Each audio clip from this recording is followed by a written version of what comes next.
now have just a handful of teams left in the playoffs, which means another hoops season is now over for most of the area. For one local coach, it's also the end of a long and storied career. In tonight's Inside Story, we get a closer look at the 39-year journey of Birdville head coach Jeff Fitch.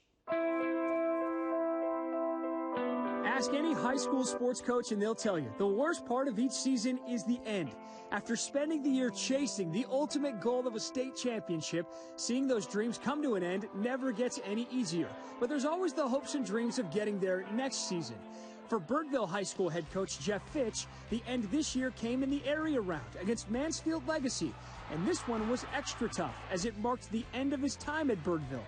When he announced his retirement earlier this week, social media lit up with gratitude and support from family, friends, and colleagues. I met him when I was 15 years old, and he's been a big part of my life for every phase, through high school, obviously, serving as somewhat of a father figure for me.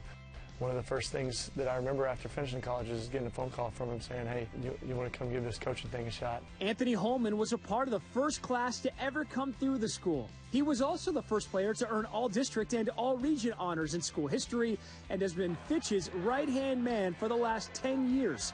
The reverence with which he speaks about his former coach and mentor is universally shared by those he has competed against and those that have played for him. But his legacy extends far beyond the success on the court. It's just noticing things he does. Like he would do something for somebody and not have to have another person know he did. He does stuff when other people aren't looking, and we all pick up on it. We all notice it. It's something I feel like if I pick up from him, I could use it with everything in life. As you move on in life, like, the little things matter. Like, he taught us the Pyramid of Success by John Wooden. That's what we first started with before season started. So we learned a lot about just, like, being a man more than a basketball player. And so beyond basketball, obviously, like, the little things in life matter. Like, one decision could affect your life for the rest of your life. From experience of doing something and he getting on to me because he's just looking out for me, now I just kind of think of him, would Coach Fitch be happy if I did this or not? So kind of just think about that now, and I think that's helps me out a lot. Fitch's humble beginnings were instrumental in the development of his hard-nosed style of coaching.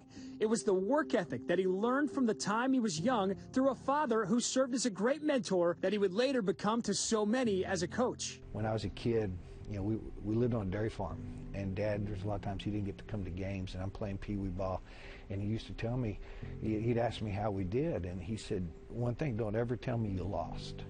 He said, it's okay to tell me you got beat, because if you got beat, you did everything you could, the other team was better. But if you lost, you didn't try hard enough, or you didn't prepare well enough, that's on you. The consistency and dedication to his craft leaves a legacy that will never be matched. As a math teacher and a coach, he's impacted thousands of lives, and he's one of just 4 of the original employees who started with Birdville High School when it opened back in 1999. He's going to be missed. He's going to be missed here, and his impact is going to be missed. And he's left an impression on this program. He's left an impression on this school. He's left an impression on this community that cannot be measured. You can't put a value on what he's meant to everybody that he's coached over the years, that he's taught over the years, the impact that he's had on this campus. All I ever wanted to do since junior high was coach. Ms. MacArthur, my English teacher at Harwood Junior High, gave me a book in the 8th grade called They Call Me Coach.